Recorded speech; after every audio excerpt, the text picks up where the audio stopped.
Tea తీసుకురమ్మంటారా? Tea తాగానమ్మా. పోనీ tablet తీసుకురమ్మంటారా? Tablet కూడా వేసుకున్నాను. అయితే కాసేపు పడుకోండి. ఇప్పటి వరకు రెస్ట్ తీసుకునే వచ్చాను, అయినా తగ్గట్లేదు. ఓ అవునా అత్తయ్య గారు? మీకు ఇలా కాదు, చెప్తాను ఆగండి. అత్తయ్య గారు, మీకు ఒకటి చెప్పడం మర్చిపోయాను. ఏంటమ్మా? మన పక్కింటోళ్ళ ఇంట్లో ఏం జరిగిందో తెలిసిందా మీకు? తెలియలేదు.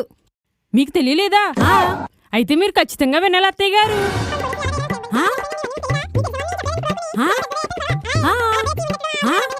ఆ? ఆ? ఆ? ఆ? ఆ? ఆ? ఆ? ఆ? అత్తయ్య గారు, తలనొప్పి తగ్గిందండి. భలే తగ్గిపోయిందమ్మా. ఈసారి మీ ఫ్రెండ్ ఇంటికి వెళ్ళి రండి. అలాగే. అత్తయ్య గారు, మన పక్కింటి వాళ్ళని కానీ అడిగారు కనుక అవన్నీ నేను సరదాగా చెప్పాను, మీకు తలనొప్పి తగ్గిపోతుందని. వాళ్ళని అడగండి.